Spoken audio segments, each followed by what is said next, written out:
Oi, gente! Mais um episódio do On Time Podcast e eu trouxe um convidado super especial para falar com a gente hoje. Vai dar várias dicas, vai destravar alguns bloqueios. Lógico que tudo muito rapidinho, né? Mas roda a vinheta!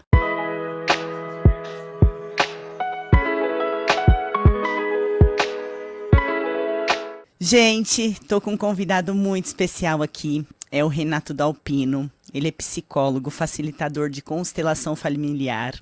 Fala sobre sexualidade, tem um curso sobre sexualidade. Este homem tem assunto para esse podcast.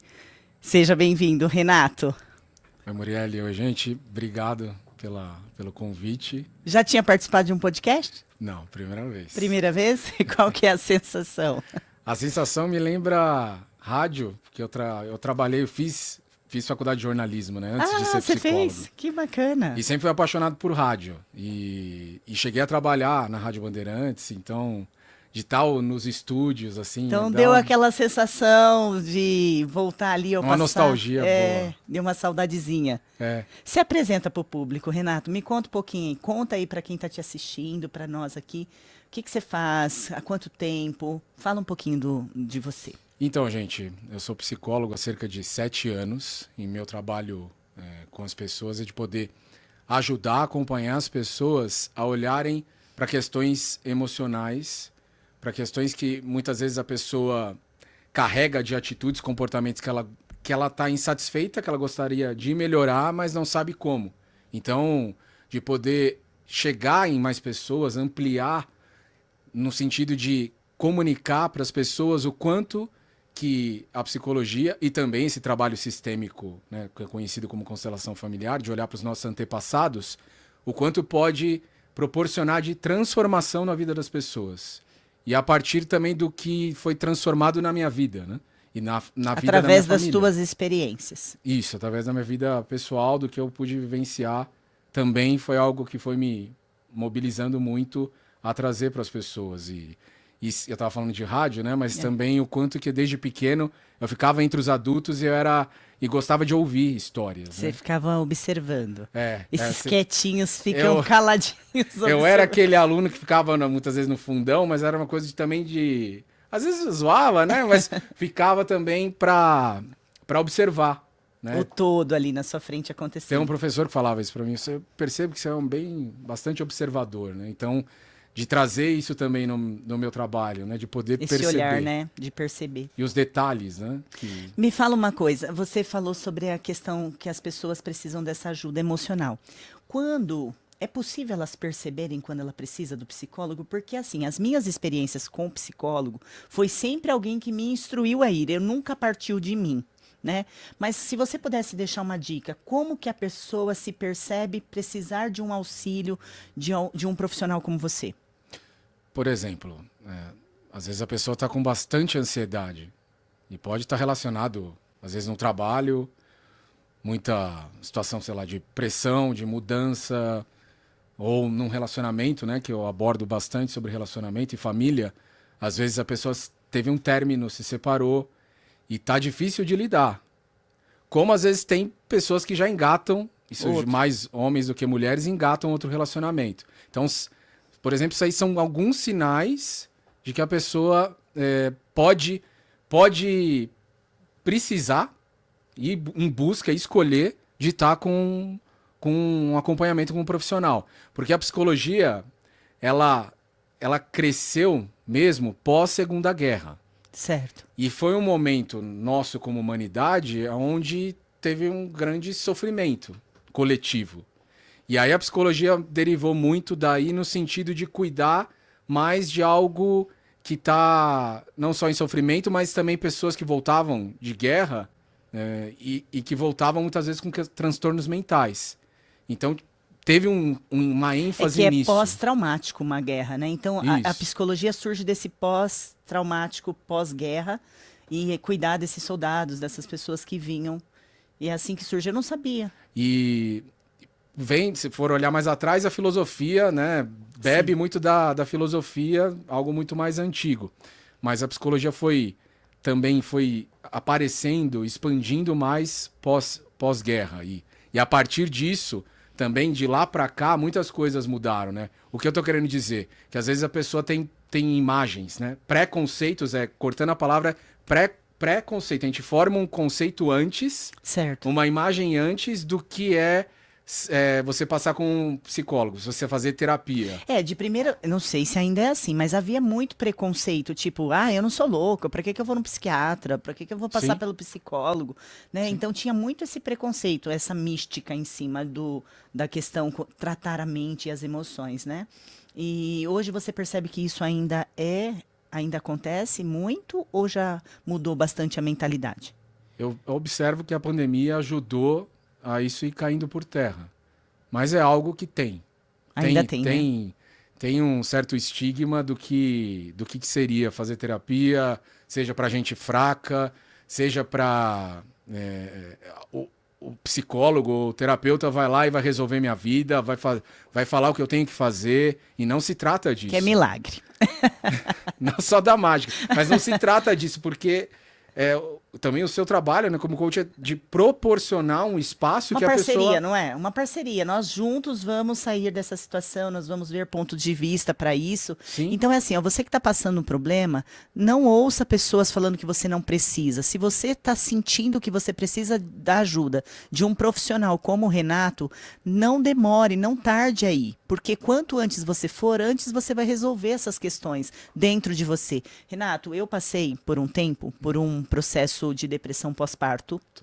E foi muito doloroso para mim. E eu até frequentei um tempo a terapia, só que eu não suportei aquele processo porque ele me esvaziava os sentidos da vida. E eu tentei o suicídio, né? Eu fui ao extremo dessa dor. Então eu entendo que tem muita gente lá, porque eu não falava para ninguém. Hoje para mim é tranquilo falar sobre isso. Né, eu sou super curada em relação a isso. Mas, na época, eu não falava para ninguém. Eu sofri tudo isso sozinha. E as pessoas que estavam à minha volta também não tinham estrutura para entender. Eles não tinham estrutura para entender que aquilo era um sofrimento, um processo inflamatório na minha alma, nas minhas emoções. Eu ouvia assim, não, você não tem por que estar assim, você tem de tudo, você é bonita, você é nova, você não precisa ficar assim. Então era sempre uma mística que tipo, parecia que eu estava fazendo um tipo. Né? Então, se você passa por isso, preste atenção, esse podcast é muito importante para você. Não é assim, Renato, que acontece? Vai trabalhar que passa, é frescura. Frescura, muito bem. E as pessoas muitas vezes também que estão ao redor na intenção de ajudar, mas elas não estão sabendo como ajudar, porque ajudar é uma arte também. Sim. E às vezes a gente não sabe o que o outro precisa. E talvez porque eles também têm envolvimento. Por exemplo, você é neutro, você não tem envolvimento afetivo com o seu paciente, é diferente. Então você vai abordar questões e ele também tem a confiança de falar para você coisas que ele não vai falar na casa dele, para os familiares, né? Porque a gente carrega um sofrimento, muitas vezes, calado. Seja homens e mulheres. Sim. E a gente não é ensinado, seja na família, muito menos na escola, na sociedade, não só olhar para as nossas emoções, mas expressar, comunicar, perceber o que está acontecendo. E a gente vai acumulando com coisas que a gente viveu ao longo da nossa história de vida, e isso vai virando tudo muitas vezes debaixo do tapete. A gente vai empurrando, vai guardando, né? E isso pode gerar situações de depressão, pensamentos também, da gente não fazer mais sentido, pensamentos suicidas. E isso também, a gente olhando muito pela questão da constelação familiar, olhando para as outras gerações, do que eles viveram, às vezes a gente pode estar ligado, sem saber, esses sentimentos, essa sensação, a alguma pessoa que já partiu. Então, quando criança, na minha família teve vários casos de suicídio. Pessoas que tentaram e pessoas que efetivaram, tá? E dentro da minha família, teve um caso que isso foi muito chocante para mim. E talvez pode ser que eu tenha ficado com alguma sensação desse fato. Aconteceu por volta de uns 9 anos. Uma das minhas primas, ela teve uma depressão pós-parto. E ela realmente ela efetivou, né? Ela se suicidou. E aquilo foi chocante para mim porque ela era minha professora de catequese, né? Ela era minha professora, então aquilo a gente não imagina que uma pessoa que está dentro da igreja, né? Ainda mais uma criança, você não imagina, a criança não tem essa proporção de medir. E aí ela estava dentro da igreja, ela desenvolvia um trabalho com a gente ali, com as crianças. Então você não imagina que uma pessoa dessa vai passar por um problema, mas a gente sabe que a questão hormonal, várias coisas trabalha na questão da Interfere. depressão pós-parto, não é só uma coisa, são vários fatores, né? Mas pensando nessa população que adoece a cada dia, né? Vamos falar agora de hoje. Pensando nessa população que está adoecendo a cada dia por conta das emoções, como que você vê o futuro da psicologia para a humanidade? É de poder olhar para a alma. Você falou agora há pouco sobre isso, né? Poder olhar para a alma da pessoa e não tratar mais como um pedaço. Eu vejo o papel importantíssimo, fundamental, né? Cada um no seu quadrado, eu costumo dizer. Psicologia e a medicina. Certo. Só que também a medicina, né, de poder ter esse olhar mais amplo, de uma forma integral para a pessoa. E aí tem médicos que têm essa abertura e têm feito esse trabalho, né? A minha convidada semana passada falou sobre isso, que hoje ela não trata só o paciente dela que entra lá para o emagrecimento, mas ela nos vários âmbitos. Né? Então, que legal que tem médicos olhando para isso, para que realmente seja uma parceria de psicólogo, de mente, de corpo, né? E até de alma. É, porque a psicologia, a medicina, tudo na vida é um movimento de mudança e de avanços, né? E às vezes a gente, e aí também dentro da medicina, às vezes tem interesses na questão da medicação, né? Que tem, muitas vezes precisa tomar medicação. Tem situações. Mas só que existe uma medicalização excessiva. É porque todo mundo quer pílula para ser feliz. É. Tá triste, toma remédio. Tá feliz, toma remédio. Tá ansioso, toma remédio. Não dorme, toma remédio. Hoje tem pílula para tudo, né? Mas se a gente começar a lidar, gerenciar, eu gosto de falar isso com os meus clientes, gerenciar as emoções, não é negá-las. As emoções ruins. Nós não podemos negá-las, mas administrar aquela dor, né, Renato? E a pessoa não tem muitas vezes um recurso, né?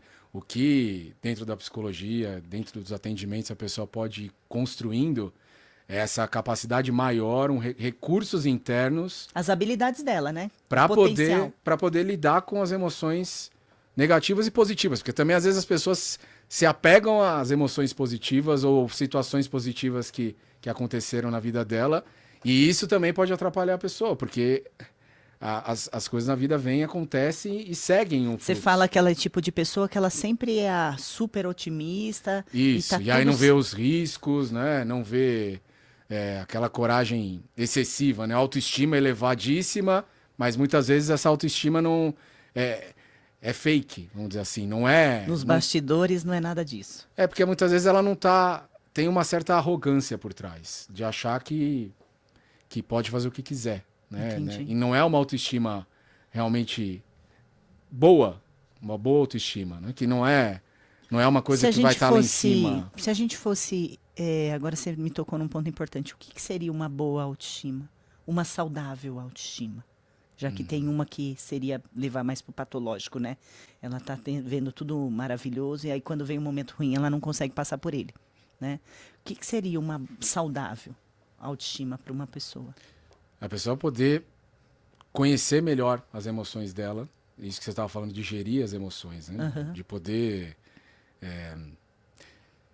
se priorizar também, né? Ou se priorizar, seja se cuidando de uma forma do corpo, né? Cuidando da sua saúde e outras áreas da vida, espiritualidade, o trabalho, mas a pessoa poder se reconciliar. Eu vejo que parte muito do se reconciliar com o lugar dela que ela veio aqui, que é como filha ou como filho. Antes de mais nada, a gente veio como filho ou filha aqui. Exatamente. E às vezes a Esse gente é o tem grande questão, propósito, né? Às vezes a gente tem questão com eles, com os pais. Entendi. Alguma coisa que ficou interrompida nesse fluxo na relação, em algum momento, como se fosse um print do celular, que é aquela época, aquela fase da vida onde a gente teve algum impacto. Como você falou, né? Da situação da professora. Às vezes situações que a gente viveu, e às vezes não foi dentro exatamente da família, às vezes sim, que tiveram um impacto na nossa vida. E isso ficar registrado nesse cérebro inconsciente. No subconsciente. E a gente manifesta isso através de sintomas. Então isso aí afeta a nossa autoestima. Entendi. Porque aí a gente carrega algo, carrega emoções sem saber. A gente não tem nem consciência. O efeito que a gente sente é a gente às vezes tem uma autoestima boa na parte profissional, mas na área de relacionamento amoroso não. Às vezes a gente Por vai que que a bem gente numa, vê tanto isso, Renato? Isso com certeza é o seu dia a dia lá no no consultório. consultório. Mas por que que a gente vê pessoas tão bem-sucedidas em uma área da vida? Isso eu vou falar a minha percepção, tá? Eu vejo que homens, eles são muito bem-sucedidos no trabalho, mas muitas vezes o relacionamento amoroso, a família é um fiasco. Né? Porque ele coloca a força total naquela área. E eu gostaria que vocês falassem um pouquinho disso, né? Vamos pôr luz para isso. Por que que é tão dosado para uma área e não consegue padronizar a mesma força que ele usa no trabalho para a família, no casamento ou relacionamento com os filhos? Muitas coisas têm mudado nos papéis, né? Então, se olhar para trás, as gerações atrás, o homem, muitas vezes, o papel, função dele é de prover, era de prover. Sim. E o quanto isso tem mudado. E muitos homens estão meio que perdidos. Não sabe para que lado fica. Porque o homem, diferente da mulher, a mulher também tem a testosterona, mas o homem tem esse hormônio da agressividade. Sim. Saudável, né? Agressividade Sim. de ir para a vida, de levantar, se lançar e de vamos ir para pra o cima. trabalho, de colocar energia, né? Que é diferente de violência. Sim. E essa agressividade o homem consegue, muitas vezes ele está acostumado, habituado a colocar no trabalho. Então ele vai e direciona Ele no trabalho. transfere essa força, que seria essa agressividade, ele gerencia ela, canalizando ela toda para o trabalho. Que é o lugar conhecido para ele, familiar. Entendi. Né? Familiar no sentido de... É uma zona conhecida. É uma Entendi. zona... De conforto. Acaba virando, pode virar uma zona de conforto. E aí, ele, muitas vezes, esse papel que ele exerceu lá atrás, de ser o provedor, que era muito claro entre, né, numa relação, na família, isso tem mudado, mas só que ele ainda está preso naquilo, muitos homens. Né? Atendendo, acompanhando homens, muitas vezes ele está preso naquele papel de provedor, achando que a identidade de ser homem vai ser alterada se tem ele sair. Tem a ver com prover, mas é uma Entendi. função, é um papel que tanto o homem e a mulher podem exercer. Só que Entendi. na história da humanidade mais atrás, o homem que exerceu mais Sim. esse papel, essa função. Então isso tem mudado e o homem não está, muitas vezes está perdido Ele não está preparado para essa mudança. e falta recurso para ele para também colocar essa agressividade, Você fala essa esses energia recursos, no casamento, esses na recursos família. internos. Recurso interno. Ele não consegue colocar essa força na família. Muitas vezes não. Muitas Bem- vezes ele acaba sendo mais passivo ou não assume responsabilidade em casa, seja de tarefas de casa, seja na relação, na criação dos filhos, meio que deixa e larga e deixa, é como se a mulher fosse toda responsável nesse sentido, entendeu? Entendi. Se você pudesse dar uma dica agora para os homens que são esses que só pensam em trabalho, o que você poderia falar para agregar na vida deles? Um despertar. Ele precisa se abrir o espaço para refletir, né? Porque muitas vezes ele vai para o trabalho como fuga e aí trabalha direto, Sim. que é diferente de colocar um hiperfoco no trabalho, porque está num projeto resultado, que né? precisa naquele momento, mas é diferente a pessoa que fica lá, o homem que fica lá meses, anos, Dá a só lá. impressão que ele não sente prazer em estar em casa, né? Pode ser, sim. A impressão que dá, assim, pelo menos os clientes que eu atendi nesse sentido, a impressão que eu tinha é que eles não tinham vontade de voltar para casa. Então eles sentiam prazer no trabalho. E ali ficava e fecha o comércio, continua trabalhando e trabalha 12, 15 horas e vai para casa praticamente para dormir, né? E aí, como falando já com. Gente, ele é especialista também em relacionamentos, né? Falando em como que suporta um relacionamento. Como? Me explica. Como ter um relacionamento saudável esse homem precisa, esse homem? Esse homem precisa fazer um caminho, né? Que a gente fala da jornada do homem para ser mais maduro emocionalmente, mais inteiro. Muitas vezes ele colocou muita energia no trabalho, tem caminhado, é bem sucedido, mas às vezes aqui fica um buraco, um vazio na família ou no relacionamento. Ele precisa fazer o caminho interno e emocional de se liberar da própria mãe. Porque o primeiro movimento na nossa vida é a nossa mãe. É, o homem é a mãe, né? E na barriga da mãe, e depois também nos primeiros contatos, né? Dos primeiros anos. Então esse homem precisa ir lá e se despedir da mãe. Às vezes esse homem tá morando, tem a família tal, né? Tá Mas casado, tudo é a mãe ainda. mas internamente, nessa questão dele ter a dificuldade de assumir mais responsabilidades num relacionamento, ele tá muitas vezes preso à mãe. Internamente ele pode estar ainda casado com a mãe. Teve uma relação, um vínculo excessivo que precisou ter quando pequeno, E o que geralmente. seria? Ó, eu sou mãe de 3 meninos. Ah, E aí vou ter que pegar umas dicas aqui, né, gente, com o especialista antes que eles viram adultos. Mas me fala uma coisa, o que seria um vínculo excessivo dessa mãe com esse filho? um vínculo excessivo, por exemplo, né? A gente vai perceber quando a gente vê mulheres, né, e as mães, que às vezes acontece, de dizer para esse, quando criança ou às vezes também adulto, contar intimidades do casal, dela e do pai, ou ficar falando mal do pai. Então isso no coração daquele homem, por mais que ele escute, ou aquele menino, é como se ficasse amigo. Aí o papel de mãe, Entendi. Some o papel de mãe o e papel fica de mãe amizade. vai embora. Entendi. Na boa intenção, às vezes quer desabafar, às vezes está sozinha, não tem com quem falar, mas isso na alma daquele menino, daquele homem, é um peso. Nossa, eu já fiz muito isso, então já vou até pedir perdão lá em casa a hora que eu chegar. Mas a gente faz por não ter Mas consciência. a gente, eu né? não tinha, perceber. imagina, eu não sabia dessa consciência, porque às vezes você desabafa. Essa questão de falar mal do pai, nunca, jamais, porque eu venho de pais separados e a minha mãe nunca fez isso.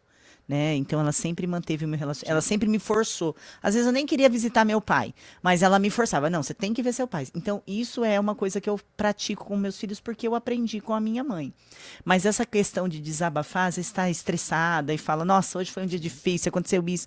E aí você realmente traz o filho para mais amigo de você e aí às vezes se perde nos papéis, né? Depende do que for, né? Às vezes você falou alguma coisa do trabalho e tal, ou do dia, mas da relação, da intimidade do casal. De mulher-homem, não. Do homem e mulher. Isso Entendi. e isso também para filha, né? Então, Sim. mas só que falando do homem, muitas vezes ele carrega, viu a mãe passando por sofrimento com o pai. Às vezes Sim. um pai teve, de repente, traição ou foi embora de casa. O abuso físico, Abuso. psicológico, né? E na alma daquele homem, e depois ele se torna 30, 40, 50 anos de idade, muitas vezes ele carrega um amor tão grande pela mãe por ter visto a mãe sofrer, que dentro dele falta essa disponibilidade de estar mais com a parceira, de estar num Nossa, relacionamento. Como Internamente, porque ele não tem controle disso, ele né? ele não sabe. Sim. Ele só sente o efeito de faltar energia, faltar disponibilidade para a família. Entendi. Porque é como se ele tivesse ainda preso na família dele. Na primeira família. Sendo que quando você forma uma nova família, um novo casal, a prioridade é esse relacionamento. Entendi. Mas só que o que eu observo que acontece muito é de pessoas continuarem fazendo, achando que são responsáveis, também financeiramente, é muito recorrente em consultório, de fazer algo pela mãe, pelo pai, e de sempre cuidar e carregar. Eu percebo isso. Ontem eu conversava com uma cliente, ela até se emocionou e falando, eu quero ajudar minha mãe financeiramente, ela é filha única. E eu falei, mas isso não é Como se fosse obrigação. consequência. Eu falei, o que o pai e a mãe quer? Que o filho dê certo. É só isso, ela não tá te pedindo isso. E eu vi que ela carregava esse peso de ter que ajudar a mãe financeiramente de alguma forma. É como se ela quisesse retribuir. Mas a mãe faria, com o filho retribuindo ou não, a mãe vai fazer de qualquer jeito, porque é dela, é o instinto ali materno, né? A mãe não vai cuidar de um filho e pedir alguma coisa em troca pro filho, né? A não ser que ele seja feliz. É isso que eu quero que os meus filhos me retribuam, né? Todo o investimento que eu fiz nele de tempo, de energia, de esforço financeiro, eu só quero que eles sejam felizes e realizados. Eles não precisam me ajudar, eles não precisam cuidar de mim quando eu ficar velhinha, não precisa nada disso, né? Mas é a questão de ser madura emocionalmente, né? Da inteligência emocional, né? A gente, quando faz isso, o filho, a filha, tira a dignidade dos pais. A dignidade, às vezes, os pais, eles precisam viver aquilo, né? Sem interferência dos filhos. Então aí entra na desordem que a gente observa também no trabalho da constelação familiar, que a gente meio que assume sem perceber, tudo isso inconsciente, um papel de ser pai ou mãe dos pais. E aí dá uma aparente, às vezes, força. As pessoas trazem essa sensação. Mas só que se for observar a vida daquela pessoa, áreas, às vezes a profissão não avança tanto, profissional, financeiramente, às vezes um casamento é difícil. Por quê? Porque ela ainda tá lá numa desordem. Tá uma bagunça no sentido dela tá ocupando um lugar de mãe ou Que não pai é dele. dos pais. Um Entendi. lugar que não é dele. Aqui a gente volta para aquilo lá. Antes de mais nada, a gente veio como filho, como filha. Só que às vezes a gente não está ocupando o nosso lugar de filho e filha. Entendi. Então, como que a gente vai estar um melhor profissional? Como que a gente vai estar um melhor parceiro, parceira, se a gente não está ocupando o nosso lugar de filho e filha? A gente está assumindo um monte de coisa da família, um monte de carga dos pais. E erros, falhas, né, dos pais também. Sim, sim. Ou também de outras pessoas da família. Às vezes outro avô, bisavô. Às vezes a gente está carregando uma carga que a gente não tem noção. Não tem clareza disso. E agora que você tocou no assunto da constelação familiar, e dentro da constelação familiar, de que maneira ela vai proporcionar essa clareza para o paciente? O que ela traz de clareza? Porque você falou que envolve muitas coisas do antepassados, mas Sim. também coisas lá que aconteceram na minha infância, coisas que Pode estão no meu aparecer. pode aparecer, né? Porque você vai fazendo o caminho de volta, né? Isso, Lá para trás. Isso. E Uma voltar espécie lá. de uma linha do tempo. Sim, você vai voltar, regredir na linha do tempo com esse paciente que fala. É cliente, paciente. Tá. E aí você volta com esse paciente para a linha do tempo, né, regredindo ele. E o que acontece nesse momento? Como que vem à tona isso e de que maneira isso é positivo para ele? A constelação familiar pode acontecer tanto de forma online, o atendimento, como presencial. E a forma que surgiu foi um trabalho, através do trabalho em grupo, presencial, né? E a pandemia ajudou a Há abrir quanto muitas tempo tem coisas. isso? Porque isso é novo para mim. Sim. Eu ouço falar há pouco tempo de constelação Veio- familiar. Há quanto tempo ela já Veio existe? da Alemanha, existe acho que desde os anos 70, 80, se eu não me engano, Já acho que tem um 80. certo tempo, então. Para o Brasil veio no final dos anos 90, né? Um médico um dos pioneiros aqui, né? O Renato Bertatti, e também outras pessoas, a Mimansa, que é uma alemã, mas quem iniciou esse trabalho chama Bert Hellinger, ele é alemão, e ele pôde beber de muitas fontes da psicologia, depois escrever livros, e ele pôde ter tido contato também com os índios na África, foi percebendo movimentos que acontecem em grupo, né? Ele pesquisou, né? Foi Sim. pesquisando, foi levantando dados. E a partir disso, se formou 3 forças sistêmicas, 3 leis sistêmicas que atuam no nosso relacionamento, nos relacionamentos que a gente vive em áreas da nossa vida. E aí, na prática, a constelação vai podendo olhar, a gente olha isso em uma sessão, geralmente é como, costumo dizer, como uma espécie de uma cirurgia mesmo na alma e também dentro daquela família. Certo. E no trabalho em grupo com pessoas, né, a gente vai poder, as pessoas vão poder sentir sensações e sentimentos ligados a uma determinada questão. Por exemplo, alguém tem uma questão de relacionamento amoroso, tem dificuldade de ter um relacionamento amoroso, de engatar e que venha para crescer e somar, sempre atrai, por exemplo, homens que não estão Sempre disponíveis. o mesmo tipo de pessoa, né? Sempre o mesmo tipo de pessoa. Então a gente vai olhar especificamente para essa questão o que pode estar tendo de bloqueio sistêmico. Né? Bloqueios de não só com os nossos pais, mas às vezes outro relacionamento que a pessoa teve já anterior e algo que terminou, que foi difícil, ou também alguma coisa de outra geração, em alguma outra geração. Fatos. A gente olha para fatos. Situações que aconteceram e que podem estar atreladas àquela questão. Como eu falei do relacionamento, às vezes pode ser profissional, né? Dificuldade profissional, ganhar mais dinheiro.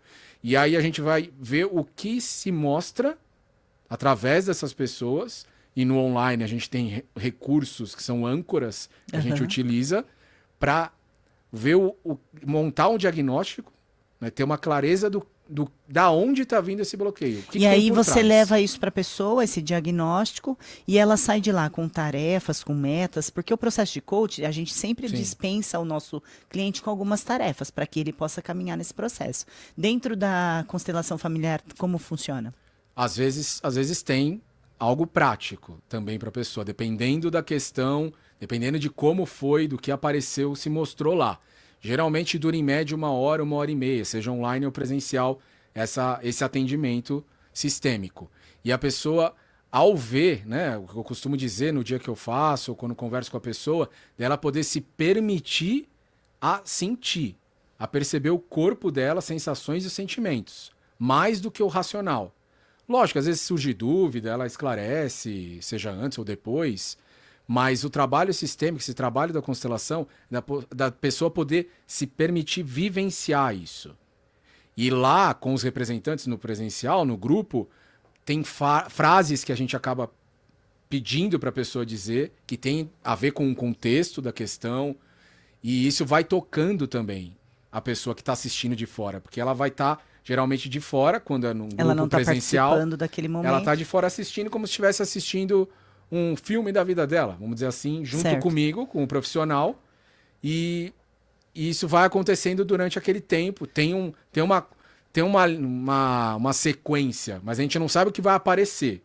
Mas tem uma sequência Teve lá. pacientes que você viu que ela não suportou esse processo? Tem pacientes que não suportam esse processo? Então, tem pessoas que se mostra algo lá, muito nítido, né? Eu lembro, às vezes, de situações difíceis, né? De algum relacionamento, e a pessoa tinha dificuldade de ver, de enxergar o que Tava estava tão acontecendo. claro, mas ela não conseguia Estava enxergar. tão claro que, de repente, tinha uma exclusão de homens, né, dentro de um trabalho sistêmico, dentro da família. Tinha uma dificuldade de olhar para os homens, e para aquela pessoa era difícil de ver aquilo. E aquilo influenciava de ter relacionamentos difíceis, conturbados. Entendi. Né? Que às vezes alguma separação, algum divórcio, e já tinha acontecido algo difícil. E às vezes em outras gerações se mostra algo de dificuldades também desses homens serem vistos de alguma maneira. Certo. E às vezes a pessoa não conseguia enxergar. Isso estava se mostrando, a gente trouxe lá, a gente pontua. Você acredita que seja a defesa dela não enxergar? Sim. Para se proteger? Ela não... Às vezes... Porque pode ser a defesa e também, às vezes, o Bert trazia, né? Que às vezes tem um lugar dentro da gente de todos nós. Cada um num jeito, num nível, cada um às vezes numa área, em outra não, mas nessa área sim, que a gente se coloca lá no fundo como vítima no sentido de buscar aliados. Eu quero pessoas que concordem comigo. Que falem sim pra mim, né? Eu não quero ver a verdade, sabe? Então eu quero o filme lá, Matrix, né? Qual pílula você quer tomar? É. Eu quero a pílula da ilusão, não quero ver a verdade, porque a verdade muitas vezes vai doer. E eu vou precisar mudar, eu vou precisar abrir mão de certas coisas que é difícil pra mim abrir mão, que é exigente pra mim abrir mão. E não é num passe de mágica, né? Como, vai... É rápido, dolorosa fácil, a mudança, né? Mas tem um processo, né? Então, às vezes a pessoa está presa num lugar, num papel de vítimas, sem se dar conta. E é como o gato que corre atrás do próprio rabo. Sim. E aí não vai em direção realmente a uma solução. Lá naquele lugar que a gente está preso, a pessoa está presa, ela não quer olhar a solução. Ela só vai ter aquele Se mostra. momento. Então, o trabalho sistêmico, a constelação familiar, muitas vezes mostra algo. Mas às vezes a pessoa fecha os olhos. E Ela como quer é pra continuar você como contigo. profissional? Porque pra mim, quantas vezes eu tentei ajudar pessoas às vezes e nossa, me difícil. frustra. Sim. Dá uma frustração porque você tá vendo que a pessoa tá sofrendo com aquilo. Você tá trazendo clareza pra ela. Aquilo que você falou, a gente não tá pra passar a mão na cabeça de ninguém. Então, um processo de mudança é doloroso, seja dentro da psicologia, seja dentro da constelação familiar, ou até mesmo do processo de coach. É dolorosa essa mudança, então a pessoa tem que querer muito sair desse processo inflamatório, né? Emocional. com Tem que certeza. querer muito sair disso, né? Com certeza. Eu fui descobrindo que eu queria ser... Que eu comentei, né, que eu trabalhei com jornalismo mais de 10 anos atrás. Mas eu fui descobrindo na terapia, quando eu fui fazer terapia pra mim, que eu queria ser psicólogo, que eu queria ser terapeuta. Como foi isso? Porque você era radialista, começou a fazer terapia, aí você se apaixonou e Sim, falou, essa é sim. minha área. Então aí eu fui descobrindo a minha verdadeira vocação. Né, aqui, né? E tá junto, né, também o jornalismo no sentido que é uma paixão dos comunicar, Sim, de informar. de ouvir, né, e de trazer isso para as pessoas. Mas o quanto que naquela época muitas vezes era difícil para mim, porque várias vezes ao fazer terapia, às vezes as pessoas perguntam para mim, Renato, mas terapia vai demorar demais, é para sempre? Não. Mas muitas vezes a pessoa foge. Muitas vezes eu pensei em fugir da terapia porque estava mexendo em dores que eram difíceis e eram incômodas, né? E é normal a gente pensar em parar e querer desistir. É o primeiro passo que você pensa, né? Você fala, não, eu acho que não vou avançar. Eu pude seguir, também com a ajuda de profissionais incentivando nesse sentido e de poder dizer para as pessoas também, eu vejo como ciclos, como temporadas também dentro de um processo de terapia, da pessoa buscar por atendimentos, né? Mas às vezes você está querendo desistir, né?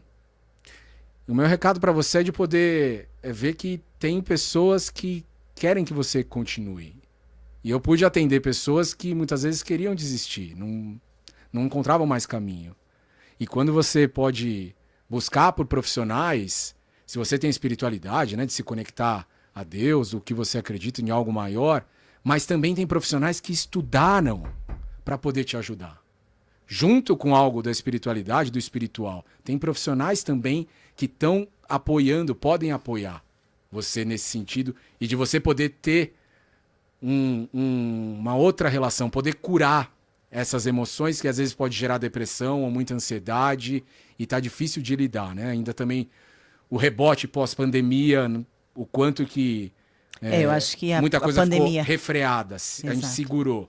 Sim, foi um baque para todos nós, né? E a gente somos mamíferos, a gente precisa estar junto com os outros, né? Então, o isolamento teve pontos positivos também, como a tecnologia, né? O quanto Sim, quanto avançou, né? Quanto acelerou. Facilita em vários sentidos pra gente, mas esse lugar que é como se você segura uma represa, né? Você fica segurando lá a água, uma hora estoura a represa. E a pandemia, né? Mais de 2 anos... E vem os sintomas pós.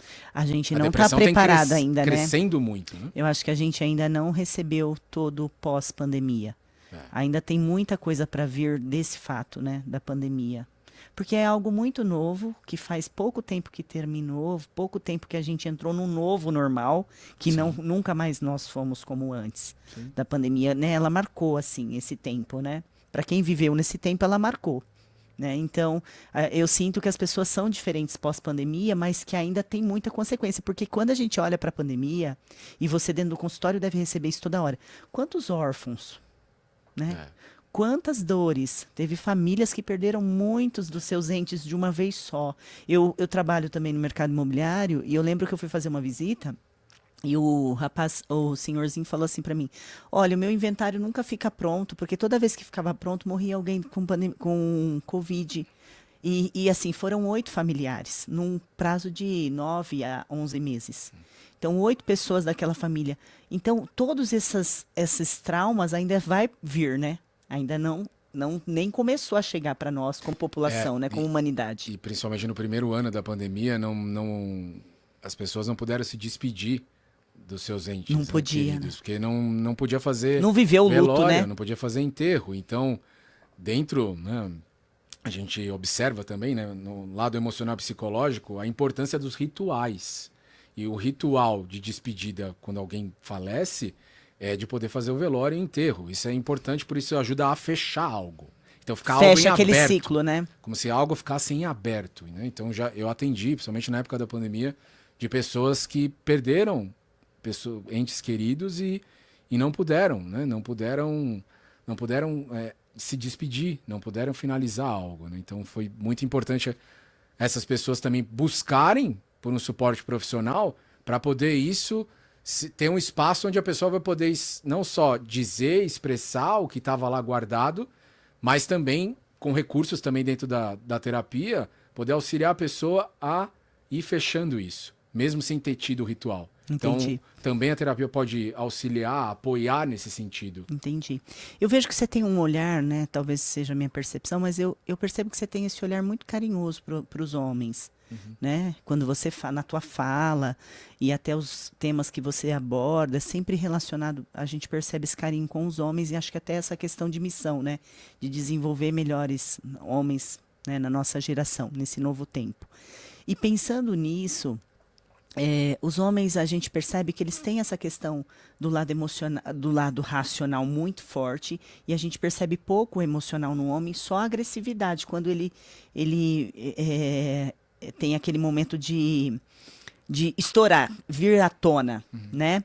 E me fala uma coisa, como você falaria para esse homem que está nos assistindo para que ele fosse menos duro com ele mesmo? Porque eu percebo que os homens querem ser muito fortes. E tá tudo bem ele chorar, tá tudo bem ele passar por um momento emocional complicado. E quando a gente vê um homem passando por isso, parece que todo mundo à volta daquele homem fica muito fragilizado, porque essas pessoas, elas não esperam que aquele homem sofra. Ele é o forte. Eu tive um caso assim, de uma pessoa que ele era muito forte, sempre foi muito forte, e ele passou por um momento muito complicado durante a pandemia, e a família se desestruturou ao ver o chefe, o provedor, chorando, né? E isso deve estar acontecendo com outras famílias. Como que você poderia ajudar esse porque homem agora? não só para o homem, né? Para as famílias, né? Então, como a família também às vezes tem alguém que está com questões de depressão, às vezes não é só a pessoa. Também o olhar sistêmico olha para a família no sentido de, às vezes algo na família não está sendo visto. Outras pessoas da família precisam olhar também para si mesmas e ver o que eu preciso mudar aqui. Entendi. Então, o homem, no sentido de... é importante que o homem que tenha esse funcionamento é diferente da mulher, no sentido dele poder cuidar dessa agressividade dele e poder canalizar essa agressividade dele de alguma maneira. Ao mesmo tempo, às vezes me chegam também, observo, homens que estão mais passivos, mais apáticos. Parece que só caminha nos extremos, Então né? tem esses dois Polos. dois polos. E o homem muitas vezes aí volta para aquela que a gente falou mais no começo, do preconceito e estigma com psicologia, ou com terapia, ou com autoconhecimento, no sentido que se eu fizer alguma coisa, eu vou sentir demais, eu vou me emocionar demais, eu não vou conseguir lidar com isso, dar conta. Parece que não dá abertura para isso, né? E é diferente. O como não é que é melhor ou pior, mas o homem entrar em contato com as emoções dele é diferente para a mulher. Para a mulher é mais fácil, ela já é muito mais emocional, né? E o homem, ao entrar em contato com as emoções dele, não é para ele excluir a agressividade dele, excluir o masculino. É que às vezes na fantasia dele é que ele vai deixar de ser masculino. É o preconceito. Não, não é isso. Ele vai poder integrar mais e ser um homem mais inteiro. Porque aí ele vai poder ter um estado de presença, né? O quanto as mulheres, muitas vezes, né, atendendo, acompanhando, relatam quando o homem traz aquela presença masculina. Quando, às vezes, ele não falou nada, mas eu sinto que ele está aqui comigo. Entendi. Essa diferença. E essa presença parte também muito de como está esse emocional do homem. Entendi. O quanto ele está mais ajustado, mais em ordem nesse emocional. Para unir esse tripé. Mente, emoções e atitude, né? O comportamento, o fazer, né? Ter esses três níveis juntos. Então, Entendi. o homem, ele poder ver que não é... a gente está vivendo também um momento coletivo também forte, né? De radicalismos, extremismos. Sim. E que não... Na realidade, não... É uma disputa que todos perdem, né? Então fica no mesmo lugar. Sim. Fica raso. Não vai em direção a uma resolução e a um novo jeito de se relacionar. Sim. Tanto para o homem como para a mulher. Às vezes num embate que não vai, seja na internet, né? Seja em algum outro ambiente, não vai resolver. Então, quanto o homem, quando vai encarar, tem um livro muito bom. Deixa a dica aí pro pessoal, hein? A iniciação masculina, que chama João de Ferro. João de Ferro. E é através de um conto que um antropólogo que chama Robert Bly trouxe esse livro. E ele traz isso no livro, né? Que os homens só podem se tornar homens, emocionalmente e psicologicamente, através de outros homens. Então, a gente volta novamente naquela história que os homens, às vezes, tá lá carregando algo que ele viveu com a mãe, que ele tá embolado, misturado, e aí ele não olha o pai. Às vezes o pai, né, traiu, causou algum sofrimento, abandonou. Ele assume um lado, né? E aí ele não busca referências no masculino. Muitas vezes ele tá fechado ao pai internamente, ou também a outros homens. Então, a importância do homem também poder estar em contato com outros homens. E tem muitos homens aí buscando também, eu tenho acompanhado, faço parte também de um movimento que chama Guerreiros do Coração. Também eu trabalho um dos meus mentores, o Paulo Pimon, que tem um processo que chama Homem Inteiro. E homens que têm buscado também através de outros homens a crescer e a olhar para esse masculino que muitas vezes feriu as mulheres, fere, e que o que ele pode reconhecer. Isso também é um ato concreto, né? Uma dica. É do homem poder, identificar, né, e reconhecer o erro. Fez bobagem, fez merda, como todo mundo faz, sim. e poder não ficar dando desculpa, pedindo desculpa. Isso é o menino que faz isso. O homem que busca mais uma maturidade. O homem íntegro. Ele vai assumir. Eu vou reconhecer, eu fiz isso, eu errei, eu exagerei aqui, ou explodi, ou deixei de fazer, fiz merda aqui, falei a mais. Ele vai assumir e vai buscar também compensar com algum ato concreto a partir disso. Entendi. Ele não vai ficar se lamuriando ou se cobrando naquilo lá que você perguntou, sim. né? Se cobrando, se botando uma pressão enorme, mas só que muitas vezes ele não encontra caminhos. Ele vai se cobrar, vai se botar uma pressão, às vezes já tá passando pressão, mas ele bota com ele mesmo grande, uma exigência grande, né, excessiva, e não vê que pode ter outros caminhos, outras possibilidades. Isso que você falou dos grupos, gente, isso é muito legal. Você, homem que está nos assistindo aí, ó, super dica para você. O poder do ambiente. O poder de você andar com pessoas que já chegaram naquele lugar que você está em busca. Às vezes tem homens tão desenvolvidos emocionalmente, intelectualmente, espiritualmente, que pode te ajudar na caminhada. Para que andar sozinho, né, Renato? É bem isso, a importância dos mentores, né? Sim. Na nossa vida, e de referências, a gente buscar referências. E não quer dizer que o homem, né, que o homem gosta e muitas vezes ele tá com outros homens através do futebol, né, no lá geral, no barzinho, ou no bar. na sinuca. Cara, né? você não vai deixar de beber, você não vai deixar de estar com os caras lá, não se trata disso, porque ele acha que ele vai se feminilizar, alguma coisa assim.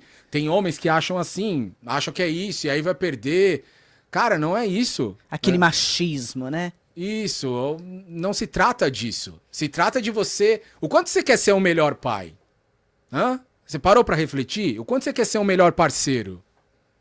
Ou, do nada acabou o casamento. Será que foi do nada que acabou o casamento? Hã? Ou você não tava Nunca percebendo? é do nada, né? Porque aí tem a ver com as emoções também. Sim, com certeza. Que a mulher, geralmente, não só é incentivada, mas percebe mais fácil, no geral, os detalhes. A né? mulher percebe a falência, né, no relacionamento. O homem desperta no momento de assinar o divórcio, no geral, né? sim. E aí o cara não sabe. E depois aconteceu do nada. Não aconteceu do nada. Então, dele poder se questionar, se refletir, ter esse espaço para refletir. Porque às vezes o homem que vai lá e trabalha direto, ele não tem espaço para refletir Ele tá no sobre automático, a vida dele. De repente, eu tenho caminho quase todo dia aqui perto, aqui no lago, aqui em Bragança, e lá é um espaço que eu tenho para mim de caminhar e refletir também sobre a minha vida, né? Sim. E na antiguidade, depois teve alguns momentos que eu pensei, os homens faziam, né? Os peregrinos caminhavam, tem gente que faz trilha e também é um processo também de poder refletir sobre a própria vida. É porque você se conecta com o seu eu interior, né? E ali vai vir Isso, reflexões. você dá esse espaço, né? Isso. Permite, né? Permite, mas só que muitos homens vão como fuga no trabalho demais e não tem esse espaço. Então, mas será que o homem não tem esse preconceito? Isso daí é coisa de mulher. Eu já vi homem falando, eu não vou fazer isso não, porque isso é coisa de mulher. E eu acho que é uma mudança de mentalidade que nós precisamos para esse novo tempo, não é? É porque esse homem se ele não começar a olhar, a conta vai vir, eu costumo dizer. A ferida que muitas vezes ele carrega lá, ele vai levar ele pro buraco. Vai fracassar. Vai cair no fracasso. Porque todo mundo fracassa, né? Isso é um fato. Mas o quanto que o homem pode, ao buscar por mentores, a buscar se conhecer, ele pode olhar mais para dentro e trazer o fracasso como aliado. Ele pode pegar o fracasso ao lado dele, na mão dos fracassos que ele teve na vida dele, e trazer como aliado. E não ficar numa lamúria interna, que às vezes ele não conta nem pra ninguém. Não conta. Porque eu só provavelmente. dou conta, né? Então eu não conto. E aí ele vai se chicoteando internamente com porrada. Você acredita que esse comportamento pode levar o homem pro vício? Com certeza. Pode ser uma fuga? Com certeza. Porque é diferente do bebê socialmente, né? Sim, porque em algum momento ele vai ter que extravasar de alguma maneira isso. Sim. Senão ele implode, né? É interessante porque as questões com bebida, em exagero, questões também com drogas, O que a gente observa muito no trabalho sistêmico, no trabalho da constelação familiar, o que se mostra durante os trabalhos com relação ao homem é a falta do pai. A falta do pai na alma Enquanto não desse homem. resolver esse problema de paternidade, de identidade, não... De se conectar. Sim, O pai pode sim. ter falecido, às vezes 10 anos, 20 anos, mas existem caminhos desse homem se conectar com esse pai e com outros homens, buscar referências também de outros homens. Sim. Então, isso vai podendo dar espaço para esse homem ter outra postura também, outra relação com a bebida, com a dependência, né? Porque ele bebe por algo que falta nele. Ele Algo preenche falta. com a bebida ou com o Sim, ilícito, sim. né? Eu, às vezes, compartilho coisas minhas. 10, 15 anos atrás, eu tinha questões com bebida. E aí, através não só da terapia, mas o trabalho sistêmico foi essencial para eu rever. E teve momentos que eu me conectei muito forte, assim, apareceu em trabalhos sistêmicos, né, em vivências, meu avô, do lado da minha mãe. E dentro da minha família, às vezes tinha críticas, certos julgamentos com ele. Entendi. Ele bebia. E tinha, parece que, situações de violência com a minha avó e tudo mais, né? Então, ao ver isso, ao tomar consciência, e o trabalho sistêmico pode proporcionar isso, Certo. algo tocou em mim que me ajudou a mudar a relação. Porque senão Na época, com a o bebida. final seria o mesmo, né? Sim, O final sempre é o mesmo. Você está te levando para aquele lugar, né? sim, e você também, o homem se afasta, né? Sem perceber, muitas vezes ele tá carregando um sofrimento grande dentro dele, isso precisa ser dito, tá um sofrimento grande dentro dele, e ele se isola, ele se afasta, muitas vezes, das pessoas queridas que ele ama, como uma única alternativa, como ele não encontrasse outra alternativa, ele não tá enxergando, entendeu? Renata, eu vou te fazer uma pergunta muito pessoal. Mulheres não brigam comigo. Eu vou fazer uma pergunta muito pessoal, mas no sentido assim, as mulheres não veem isso nos homens. As mulheres não veem essa fragilidade, essa questão emocional. Você acredita que seja uma mentalidade, que nós fomos educadas para isso, né? Para não enxergar o homem tão emocional assim?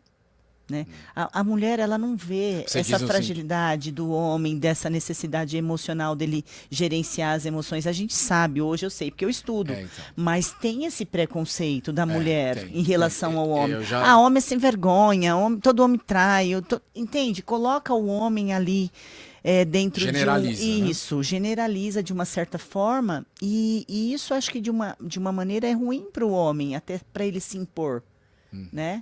Como que você vê isso? A visão da mulher em relação ao homem. O que eu acompanho, né, também chegando em consultório de pessoas, né, e de homens também trazendo que às vezes o homem está entrando em contato, e aí nesse livro João de Ferro é muito bom, tem uma parte que chama catábase, que ele traz que chama catábase, que é um momento que o homem está entrando na floresta interna, está encarando os perigos, as feridas dele, ele foi buscar um mentor, foi buscar um profissional, um terapeuta para contribuir nesse sentido com ele, e ele se depara com isso e às vezes ele vai passar por por uma época de crise, de questionar certas coisas, de internamente as emoções ficarem meio bagunçadas, porque ele começa a se deparar com muitas coisas que estavam lá guardadas, sei lá, enjauladas, presas, emoções, sabe? Coisas primitivas, guardadas. E às vezes ele tá num relacionamento e às vezes a parceira não compreende. Até acompanha, consegue entender até um limite, até um ponto, mas de repente ela estava acostumada com aquele homem que dava conta de tudo, Entendi, que na verdade era uma armadura, entendi. muitas vezes. Tinha uma força também, mas Era tinha uma proteção. armadura de guerreiro, tem que dar conta. E aí ele começa a entrar nessa floresta interna e essa armadura começa a baixar. A mulher compreende até um ponto, mas depois se ele começa a cair muito, para a mulher é exigente também. E como De que ver. essas mulheres podem ajudar esses homens nesse processo? Porque de repente quem está assistindo nós nesse momento Sim. seja uma mulher que está vivenciando isso com um homem. De poder, internamente, ela poder entregar, é um movimento interno, né? Entregar esse homem para os pais dele. Porque junto do homem, quando ele está entrando nessa floresta, nessa catábase, que tá em crise, está mexendo com as emoções, está revirando ele, ele vai ter dificuldades de lidar, às vezes, a relação, e à medida que ela vê isso, tem o menino também lá dele. Ele vai estar entrando em contato, às vezes, com épocas da vida dele que ele nem se lembrava. E quando a mulher pode fazer esse movimento interno de entregar ele aos pais, independente se os pais dele estão vivos ou não, lá é o lugar. Aí volta para aquilo, né? Antes de mais nada, somos filhos. Viemos como filho e filha. Internamente, quando faz com essa intenção, né? Nas entranhas, né? Não na cabeça, e aqui dentro, e de devolver, fazer esse movimento de devolver, eles cuidam. Eles vão dar conta. E eu aqui estou como parceira. Entendi. Eu precisar no que for possível. Ele não é um problema meu, né? E às vezes se a mulher não está passando por atendimento ou buscar, de repente buscar terapia no sentido de tá difícil demais para eu lidar com isso. E aí tem uma parte dela de poder olhar para a parte dela do que está acontecendo dentro dela, que esse homem aqui que não tá, que tá nesse momento não tá como ele estava antes, tá passando um processo de transformação, e como a gente falou, que envolve dores, né? Sim. Como que eu vou lidar? Ver um homem vulnerável. Ver um homem num estado mais vulnerável. Que antes era difícil de ver. É porque as mulheres, nós não fomos criadas para ver um homem assim. Não. Né? É o que você falou em relação ao provedor. Não. Para a mulher é relação príncipe encantado, é o que Sim. vai me dar segurança, é o que vai me... E aquele que me dá segurança eu vejo abatido, é muito difícil para uma mulher lidar com essa situação, né? Mas agora para falar... Mas é o caminho, também só pra gente fechar isso. Esse também, quando ele vai fazendo, entrando na floresta, fazendo a catábase dele, esse processo é o caminho para ele se tornar um homem mais inteiro. Não Ela só vai no colher emocional, frutos disso lá na frente, mas vai né? levar tempo. Não só no emocional, mas também nesse masculino, nessa energia masculina de ação, também de presença, daquele estado de presença que eu falei, ele vai estar mais firme e mais assertivo.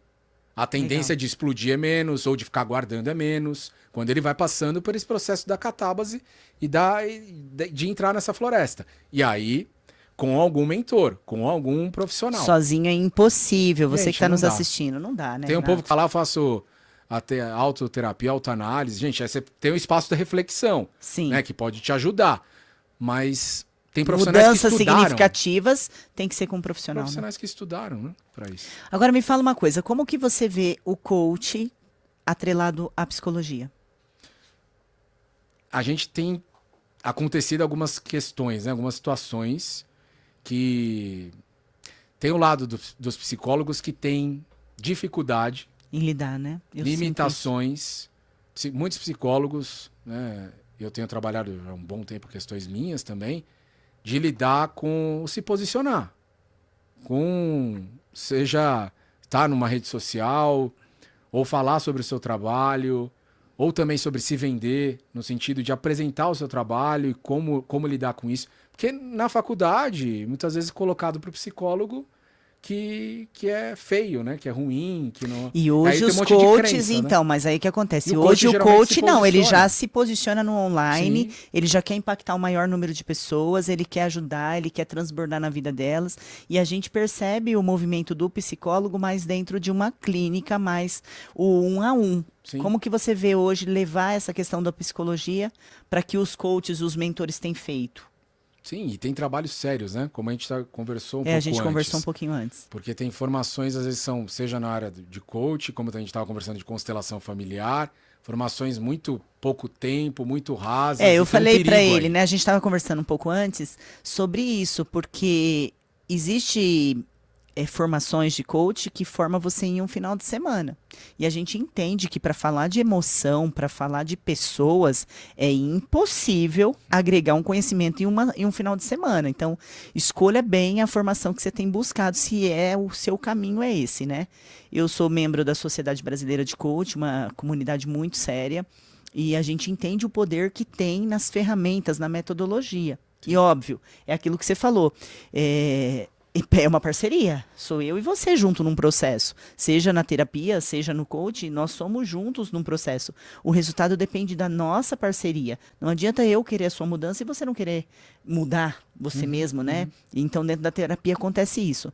Mas Mas o quanto o coach olha muito também o futuro, as metas, né? De poder. sim, só foco no futuro. E esse trabalho, muitas vezes também do psicólogo, é de olhar e revisitar. Aí depende da abordagem, da linha, isso Sim, varia, sim. tem várias linhas dentro da psicologia.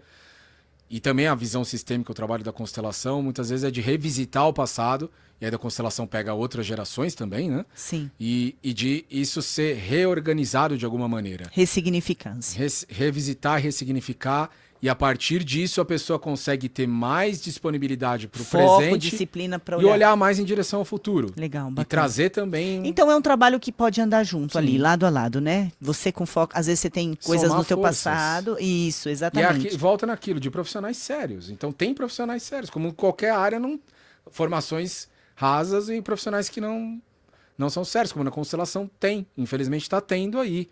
E aí acaba...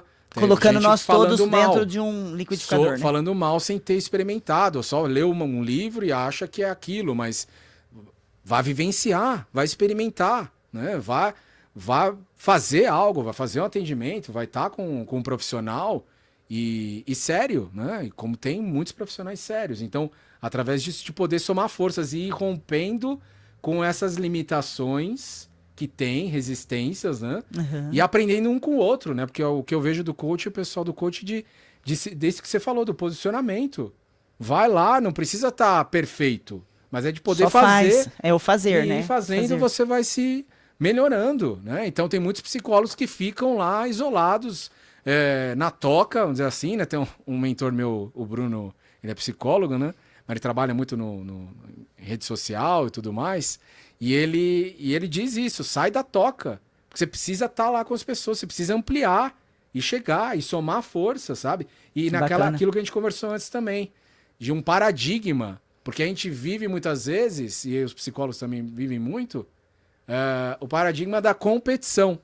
Como se o mundo não tem lugar para todo mundo. E tem muita gente Não tem doente como aí. somar forças. Tem muita gente doente. E aí questionar isso. É verdade. Se o profissional, se o psicólogo não questiona isso, ele vai continuar lá limitado em algumas casinha, coisas. né? E a responsabilidade, psicóloga, a responsabilidade sua de seu papel de comunicar para as pessoas e trazer para as pessoas o quanto é importante, o quanto pode contribuir esse papel da psicologia em ajudar as pessoas a terem melhores relacionamentos, a mudarem comportamentos, a resolverem ou amenizarem questões de depressão, de ansiedade.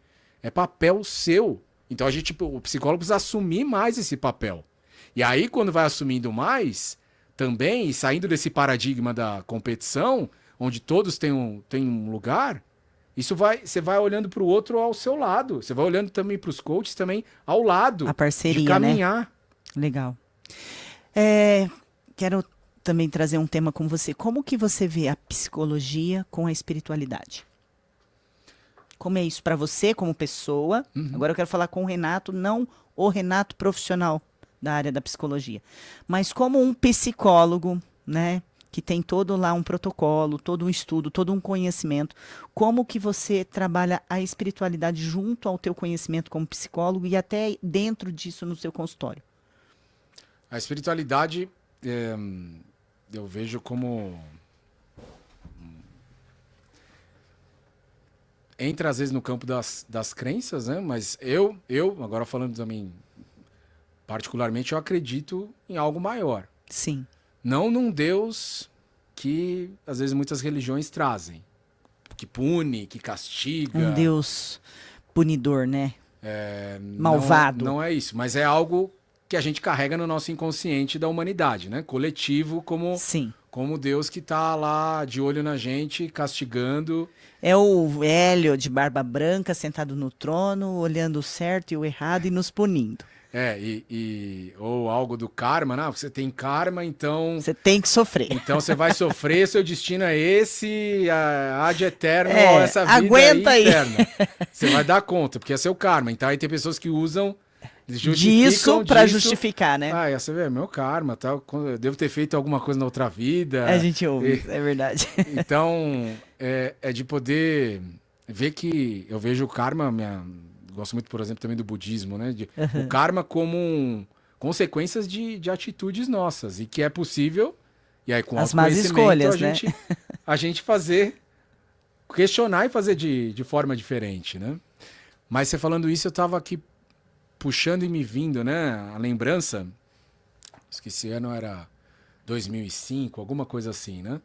E era o ano que eu tinha morado na Inglaterra e depois tinha voltado, há cerca de 20 anos. E minha mãe, né, quando eu era pequeno e depois, quando eu era adolescente, teve períodos de depressão, né? E depois dessa volta eu não tava... Tive um namoro, não fiquei bem. E falando de espiritualidade, na época a gente frequentava, por um tempo ela frequentava, eu comecei depois a frequentar a Federação Espírita Kardecista em São Paulo, né? Certo. No ano de 2005. E eu não estando bem, ela depois me falou que ela sempre pedia, orava lá, né? Trazia uma vibração. E ela percebendo que eu não estava bem. E lá começou a jornada do autoconhecimento para mim.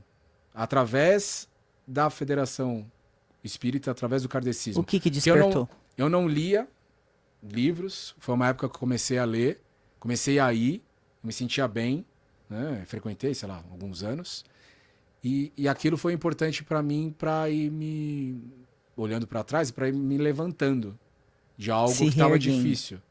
Não só do relacionamento que tinha terminado, mas de outras coisas que eu tinha me envolvido. É importante tratar as esferas, né? Espiritual, e aí foi emocional. abrindo para outras coisas de autoconhecimento. Que legal, que bacana. Então começou de lá, né? Começou com isso. Veio primeiro a espiritualidade. É. A espiritualidade chegou na sua vida para depois vir a psicologia, o autoconhecimento, depois a psicologia. Teve um chamado, né? E acho que teve um chamado, eu vejo a espiritualidade atuando dentro da minha família. Quando teve momentos, minha mãe depressão, minha avó também, mãe dela. É muito louco o que eu vou dizer, mas se não tivesse acontecido a depressão, talvez eu não teria vindo para trabalhar como psicólogo nessa... Eu falo que Deus não desperdiça recurso, olhando né? Então, espiritualidade, sabe? Então, provavelmente isso já é o que despertar. Porque algo chamava lá na família. Entendi. Era muito latente, aquilo né? que eu te falei, não só a pessoa estar com depressão, mas a família não... Muitas vezes algo precisava ser visto por os outros membros da família. Não é só uma pessoa que às vezes está adoecida, às vezes a família está adoecida como estrutura. Sim. Né? Então a gente precisa olhar para essa estrutura, esses membros da família. Então algo foi cutucado lá em mim, no meu pai, no meu irmão, que é mais velho que eu, naqueles momentos. E também teve depois lá na frente, com 20 anos de idade, outras situações. E através da minha mãe... Né? Você vê a força dessa mulher, né? Que essa mulher teve. Tem influência, né? De levantar. E às vezes ela teve épocas que ela não estava bem, mas ela teve a força de ver o filho que não estava bem naquele momento, de puxar. E de ficar mais forte para te ajudar. Esse fio da espiritualidade. Que bacana, que legal. Sim. E eu vejo que através... que a gente vê muito na visão sistêmica. Às vezes a doença, um sintoma, ou a doença... É uma bênção, no sentido não de que, nossa, que maravilhoso estar doente, não é isso, mas de a doença estar a serviço de algo maior. Sim. O que aquilo quer te mostrar? O que te está ensinando, né? O que né? o seu corpo, né? A sabedoria do seu corpo está querendo dizer. Tem um poder curativo em nós, né? Às vezes o corpo está dizendo, para um pouco, mas o cabra vai lá e continua. Eu sei. Gente, eu faço crossfit, vivo com dor e meu corpo, para um pouco, Você menina. É atleta, né, amor? É diferente. E a pessoa nessa sabedoria do corpo, entendeu? Então eu vejo também a espiritualidade também por aí. Certo. Do sentir, né? Através do corpo. Mas só como que a gente vai entrar em contato com a espiritualidade ou com algo maior se a gente está muito na cabeça, vivendo só no racional, né? Não vai, porque às vezes eu tinha, né, também na família, vendo pessoas, às vezes foi lá na igreja, rezou, tá falando, acho que é algum encontro de constelação, rezou tal, aí saiu fora do templo, da igreja, começa a falar mal de sei o quê, xingar. Gente, e aí? Só vai nos templos? Não resolveu nada, tudo bem né? aí, né, gente? Não tô falando mal, mas de novo, a intenção, né? Sim. Eu vejo também a espiritualidade como isso, como intenção. O que passa aqui dentro, E no eu, profundo, né? ultimamente, eu tenho feito, quando eu acordo, então, rezando, me conectando, peço orientação para poder estar a serviço Sim. e também de cada atendimento, de como eu posso me conectar mais Que com a bacana. Que pessoa. legal. Então, É legal ouvir isso de um psicólogo, né? Porque às vezes tem profissões que restringem muito a espiritualidade. sim, E eu também percebo pessoas que, para ela, nada é psicologia, tudo é espiritual. Também tem um é outro perigoso. lado, né? Tudo é espiritual, não tem nada que foi uma má escolha, não tem nada que foi um passado ruim, Às vezes sempre é o mal, vezes é um demônio, é Ah. o diabo, né? E a gente precisa quebrar esses paradigmas, é real, no porque essa extremo, né? pessoa sofre. Às vezes você Sim. tá com pessoa dentro da igreja lá que tenta o Sim. suicídio, que se mata. Então, cada um no seu quadrado, como diria o poeta, né? Porque tem o lugar do padre, do pastor, Sim, tem o óbvio. lugar. E tem o lugar do profissional, tem o lugar do médico e tem o lugar do psicólogo, tem o lugar do coach. Cada um pode contribuir. Todas as Atuando de uma- profissões estão ao serviço da vida, de algo maior. Sim. Esse é o ponto. Só que aí muitas pessoas, né? Às vezes eu Por vejo. falta de conhecimento. Às vezes eu vejo em rede social, não, é falta de Deus, não, foi Jesus que me curou, tal. Gente, tudo bem, pode ter ajudado, com certeza. Eu acredito também nisso. Há uma força, Mas tem os profissionais que estudaram. Tem os profissionais que também vivenciaram algo e puderam mudar e transformar na vida deles. Tem os mentores, né? Para poder. Eu não estou falando dos mentores espirituais, o que estão no invisível. Estou falando dos mentores aqui, concreto, que você te enxerga. né? Gente. Que podem também te guiar e somar forças. Aí Muito volta bacana, naquilo, somar muito legal. forças. É isso mesmo. E aí, Tudo está a serviço da vida, né? Como você falou. e aí você vai podendo, sim, curar, transformar, melhorar, né? E também com a espiritualidade, dentro daquilo que você acredita, do que é sagrado para você, dentro do que você acredita. Cada um tem seu conceito do sagrado, Não tem né? que eu nem ninguém falar para você o que é certo ou errado, o que faz sentido para você. Você sentir o que te cabe. Às vezes, eu tava tomando sol essa semana, lá em casa, que geralmente eu trabalho mais home office, né? Os atendimentos são mais online. E se conectar e tomar sol. Esse e se raio conectar. é se conectar com o divino. E sentir e ver isso, né? Não Legal. simplesmente tá lá tomando no automático, mas, poxa, ou tá na natureza, tá com os animais, né? Com o cachorro, com o gato. Então tem várias maneiras, né? Quando eu tô muito estressada, a dica da coach. Quando eu tô muito estressada, assim, num momento de trabalho muito de estresse, eu paro um minuto e vou brincar com a minha cachorra. Eu fico lá 5 minutos brincando com ela e ela me leva para um lugar de paz. Né? Eu acho que a gente tem essas ferramentas que podem nos ajudar, né? Sim. Agora, para a gente encerrar, gente, um tema bem legal aqui, que o Renato ele tem um curso sobre sexualidade. E eu quero que ele fale um pouquinho sobre isso. Fala pra gente, Renato. Sim, o nome do curso é Sexualidade e Prazer Muito Além, entre vida e morte, muito além, né? Agora eu confundi as bolas aqui, mas vai. O nome. É um curso sobre sexualidade para melhorar, porque tem um tabu nisso, né? Tem um tabu sobre sexualidade. E a gente precisa entender que isso é algo natural nosso. É algo natural. Não é algo que tem que ser escondido, algo que a gente coloca debaixo do tapete, não vamos falar sobre isso. E você fala muito de relacionamento, o Renato trata muito de relacionamento, né? E uma das coisas que eu percebo nos meus atendimentos em particular é o quanto para o homem o sexual é muito importante e que essa mulher não entende isso. E que muitas vezes o primeiro afastamento no casamento, na falência do casamento, a gente vê a questão da sexualidade ali e os casais vão empurrando e vão empurrando. Qual é a importância disso? Conta aí um pouquinho sobre o seu curso e qual a tua visão como terapeuta, né, como psicólogo dentro da sexualidade. Antes de mais nada, a sexualidade se trata de vida e morte. A gente está, através do ato, né, da relação, a gente está lá a serviço de algum momento pode acontecer de surgir uma nova vida. Sim. Então, tem esse ponto da reprodução, né, do que a gente está falando, você falou dos tabus que envolvem a sexualidade. Então, a gente carrega muitas vezes o sexo como reprodução na história da humanidade, para procriar, para continuar a família. E o quanto isso tem mudado no sentido de também das pessoas buscarem sentir prazer. Só que é algo que mais para as mulheres ainda tem tabus no A sentido mulher da mulher tem não, muita ela não pode dificuldade. sentir prazer com Exato. ela mesma, A com o mulher tem próprio muita corpo. dificuldade. E teve, olhando para aí, volta para outras gerações, o quanto que a mulher não foi permitida. Podada, né? Ela foi podada. Não foi permitida, reprimido para ela sentir prazer. E o homem, diferente, tinha uma permissão, mas muitos homens é focado só na região genital, né? O homem não pode perceber o resto do corpo. Então também fica um prazer Que também não pequeno. Não é resolvido Também. na integralidade. Nesse ponto do prazer, né? Mas dentro do curso, né? Desse O que aborda o teu curso?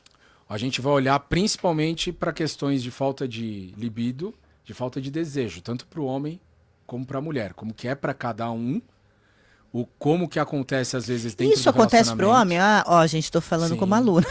Acontece. Porque a gente não percebe isso nos homens. Eu percebo bastante nas mulheres. A gente, em rodas, em conversas, a gente percebe que tem muitas mulheres que sofrem muito com a falta. E parece que elas não se importam. Eu sinto que né? para elas é que indiferente. A cobrança nesse sentido social é diferente. Agora, conta como é isso para um homem. Como que é um homem? Porque para ele isso é muito importante. Então, como é essa libido sempre para o homem? Volta ao que a gente falou no começo, né? Para o homem mistura com a identidade de ser homem. Então, Sim. se ele não está tendo libido, não está tendo desejo, peraí, tem alguma coisa errada comigo no sentido de se questionar da identidade dele como homem. Né? Já começa aquele... menos homem. Não tem aquela afirmação, né? É. O prazer sexual, a libido, ela reafirma o homem todo momento, né? E quando ele perde isso, como fica? Fica difícil às vezes para ele lidar com isso. Precisa né? de um profissional, né? Que às vezes ele vai buscar a medicação, né? Dependendo do caso até pode ser necessário, mas muitas vezes tem caminhos que ele pode, né? E dentro desse curso também a gente tem parte prática isso. também, onde pode ajudar a pessoa a liberar os bloqueios, né? Com relação a isso. À medida que ele olha para onde vem, porque às vezes tem essa coisa de muita ansiedade excessiva de performance. Então o homem tem essa coisa também da performance, muito incutida, sabe? Internalizada, né? Que tem que dar conta, ou a performance no sentido de quantas vezes fez. Entendi. E aí de se não é nem a performance, provar. é a auto-performance, né? E de se provar pros amigos e não se trata disso, né? Não se trata disso. Isso, é verdade. É uma troca quando você tá numa relação, numa troca, numa entrega um com o outro, né? Não vai muito além de falar com os amigos. É algo raso. É algo mais que o menino dentro do homem que busca fazer isso. Mas a gente não recebe esse tipo de educação. Não. Não recebe. As mulheres principalmente, né? Não. Esse seu curso de sexualidade, ele aborda... É mais voltado para os homens ou ele é um público geral? Para os dois. Para os dois. E dentro do curso também a gente vai podendo fazer exercícios e movimentos sistêmicos. Certo. Onde esse homem e essa mulher vão podendo ter a oportunidade de liberar e devolver bloqueios que podem estar carregando. Então a gente trabalha também, tem um trabalho com o próprio corpo da pessoa, né, de poder perceber o corpo, o sentir dentro, né, tem um preparo, né, ao longo das aulas, também falando mais sobre essa ansiedade, muitas vezes que o homem carrega, como a mulher também, às vezes tem situações, né, hormonais, e aí precisa ver com o médico, como tem... Então, a gente percebe que tem, mas eu acho que a mulher não tem esse conhecimento. Por isso que eu estou perguntando para você se esse curso também é voltado para as mulheres, porque eu percebo mulheres que para elas é natural não sentir. A gente entende, assim, que tem um momento da mulher que, por exemplo, ela está num processo de...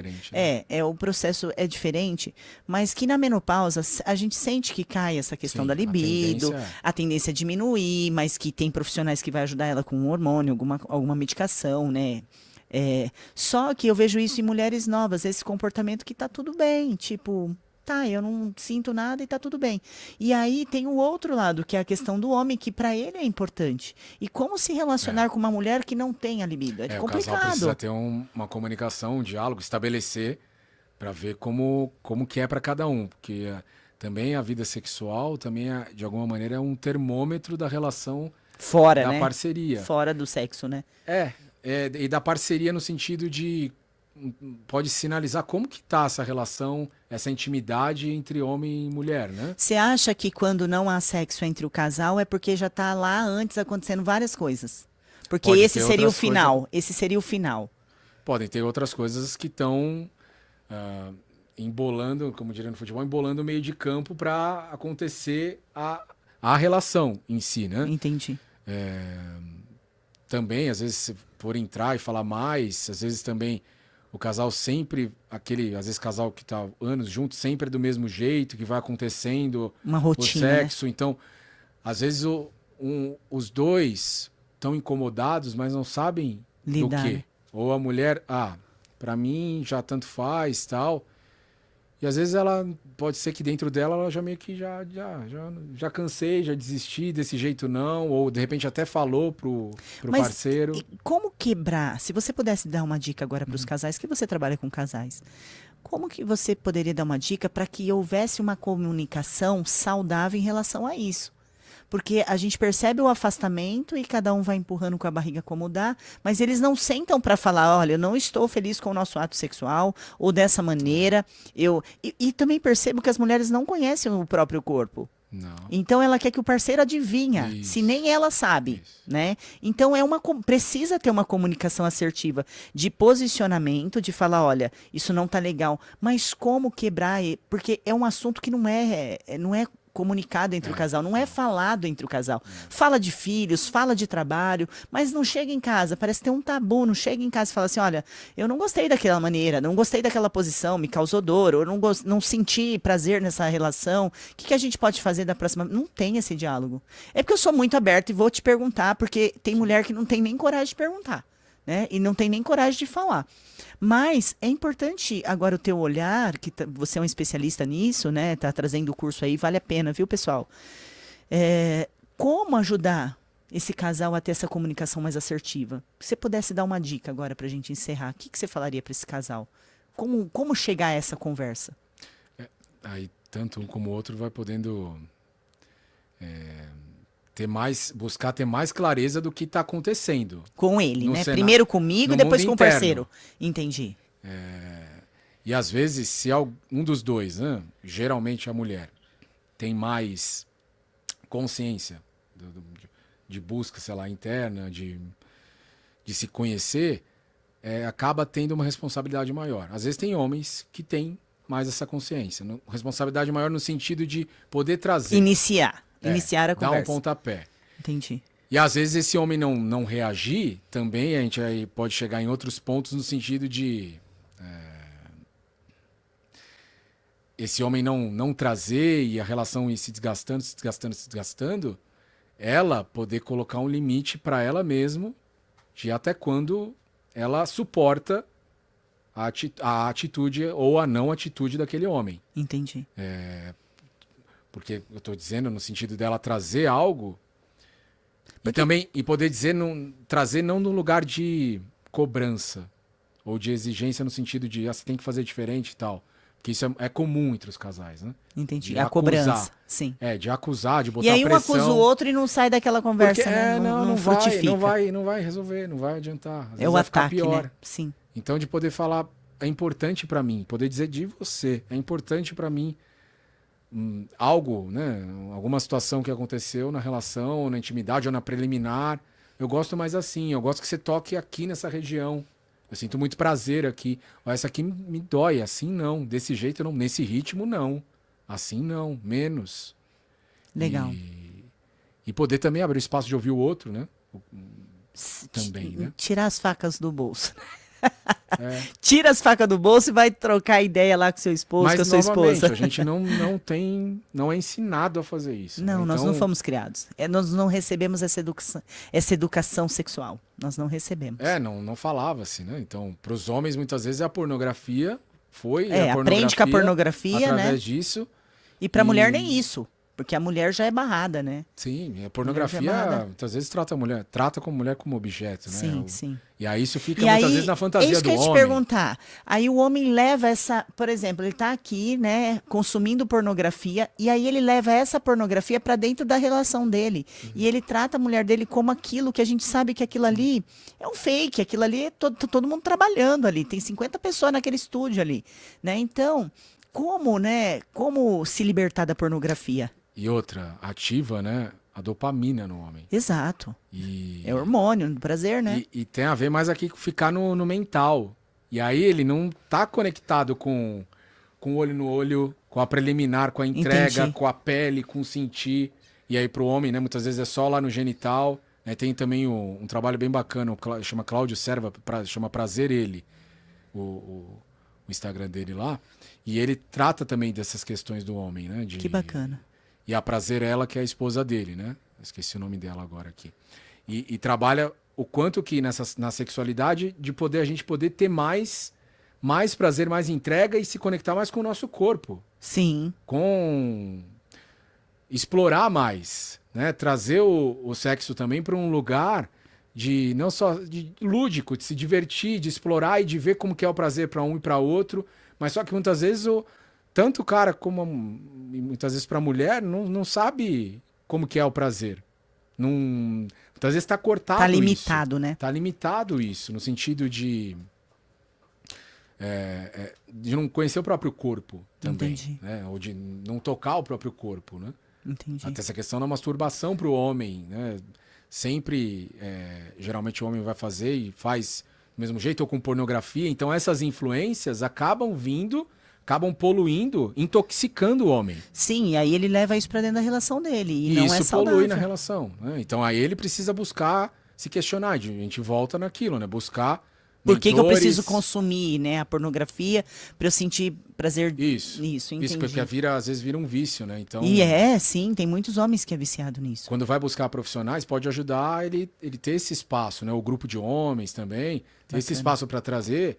E aí ele também poder lidar de uma forma diferente. Isso também vai poder limpar, fazer um detox mesmo de muita coisa que foi colocada para o homem através da pornografia. Que a maioria dos homens foi através disso. E aí não tem a ver com a vida real, né? É o Com a mundo relação ideal, real. né? Mas não é o real. É um mundo de fantasia, né? Sim, E sim. muitos lá tomam remédio Não é o real. É verdade. Você falou. e não tem essa coisa da troca, da parceria. Sim. É algo robótico lá. Não tem a pele, a troca, o prazer, a entrega dentro, né, da Não tem relação. afetividade, não tem a compreensão, não tem amizade, não tem vários sentimentos que não é colocado ali, né? E também para o casal, às vezes, conversar como que é isso, né? A quantidade de vezes que eu já observei isso de pessoas falando também, às vezes de incomodar, às vezes dos dois, às vezes mais do homem se cobrar, que não é tanto, seja por semana, por mês. Então,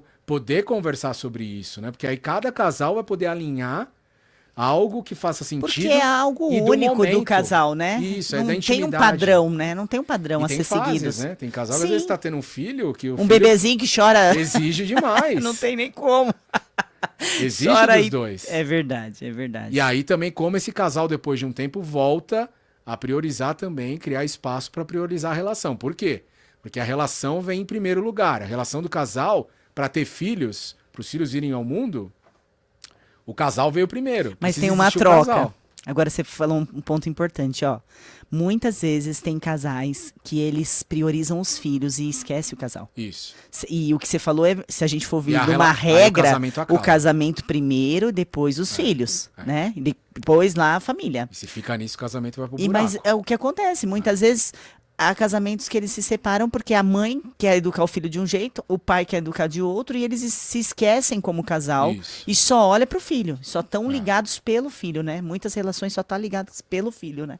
Sim. E quanto disso é saudável para essa pessoa que está vivendo um relacionamento assim? Qual vai ser o impacto disso no O futuro? casamento pode ir pro abismo.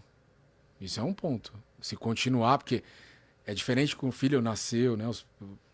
Precisava daquela começo. atenção, né? Sim. O começo, o quanto que precisa. Precisa. E muda, é uma mudança enorme para aquela mulher, para aquele homem. É grande. De rotina, de tudo, né? E de foco, de exigência lá. Mas uma hora, tem algum momento que os dois precisam ir retomando. Então, às vezes, tem pessoas que fica anos o filho dormindo no mesmo quarto ou na mesma cama, por exemplo, né? Sinais aí, Sim. né?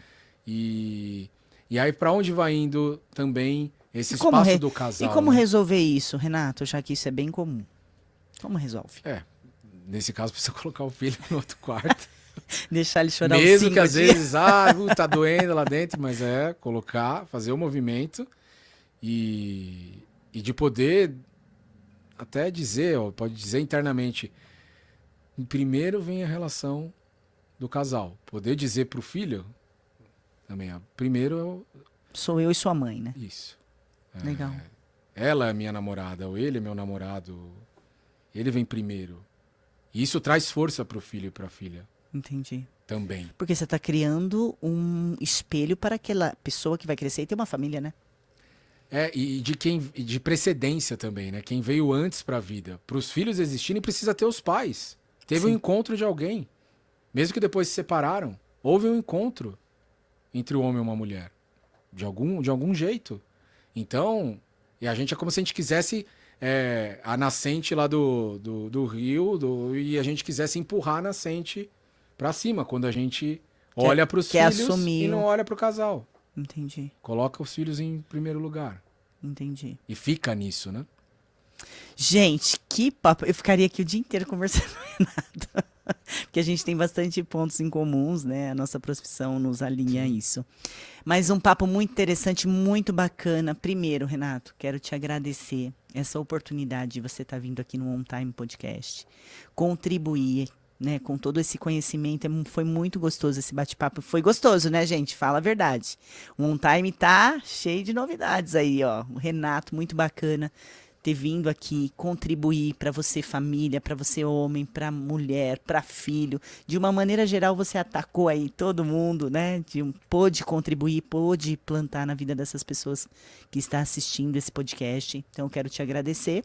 Quero que você deixe suas redes sociais, o seu contato aí, para que eu tenho certeza que as pessoas precisam muito da sua ajuda. Muito, você tem muito para contribuir. Então, pode deixar suas redes sociais, fica à vontade. Obrigado pelo convite mais uma vez, Murielle, e estar aqui. E para mim foi uma alegria, um prazer. Como foi a experiência? Você já tinha feito podcast antes? Podcast não. Não, como é uma novidade, né? Sim, foi bem legal, foi bem bacana. Qual é a sensação? Super. Você falou do rádio, né? Mas qual é a sensação agora no final? Eu gostei dos fones aqui, você vai se escutando. Bacana, né? No rádio, quando eu era moleque, eu jogava videogame em casa com futebol. Gostava de futebol e tinha um gravador do lado que eu narrava o jogo ao mesmo tempo e fazia a voz do comentarista também ao mesmo tempo. Entendi. Então, essa coisa então, remeteu tudo isso. Sim, que traz legal. tudo isso. De ter ficado muito à vontade também, né? Com você aqui e com a sua condução também. E de algo natural, né? Sim. Porque a gente conversou um momento antes, né? Não foi hoje, foi um outro dia. A gente tomou um café pra gente se conhecer. E você vê que a gente vai... É gostoso o papo com você, porque você vai levando a gente para outras áreas. A gente conversou outros assuntos aquele dia. E agora a gente já foi para outros lugares, para você ver que a nossa mente, as nossas emoções vai levando a gente para vários caminhos, né? Então, primeiro, eu quero te agradecer essa oportunidade que você me concedeu de estar aqui no On Time. E eu quero que você deixe aí o seu Instagram para o pessoal. O pessoal quiser me acompanhar lá no Instagram, Renato Dalpino, com 2 T's. .psicólogo, lá, @, né? renatodalpino.psicólogo. E também tem o meu site, renatodalpino.com.br. Obrigado, gente, por estar aqui com a gente. Obrigada, Renato. Obrigada e continue nesse processo. É legal conversar com um profissional como você, que tem essa mente aberta pro novo, né? Você não tá ali só naquele esquema, só naquele quadrado ali que você aprendeu na faculdade, você está sempre aberto para o novo, então parabéns por isso, tá bom? Eu agradeço muito a oportunidade. Sempre buscando algo além que possa contribuir mais com as pessoas e que vá olhar para a alma, né? Para as pessoas de uma forma inteira. Muito legal, muito bacana. Ai, gente, não foi gostoso esse On Time Podcast? Eu amei! Adorei estar aqui com o Renato.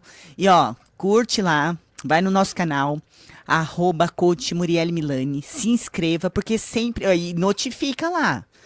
Clica no sininho para sempre que tiver algo novo, um podcast novo, você tá ciente. Porque eu tenho certeza que todo mundo que passar pelo On Time aqui vai contribuir de alguma forma com a tua jornada. Então fique com esse daí, guarde no teu coração. Eu espero que de alguma maneira nós aqui, eu e o Renato hoje, pudemos te ajudar, te impactar, te levar para um outro nível, tá bom? Um beijo e até o próximo On Time Podcast.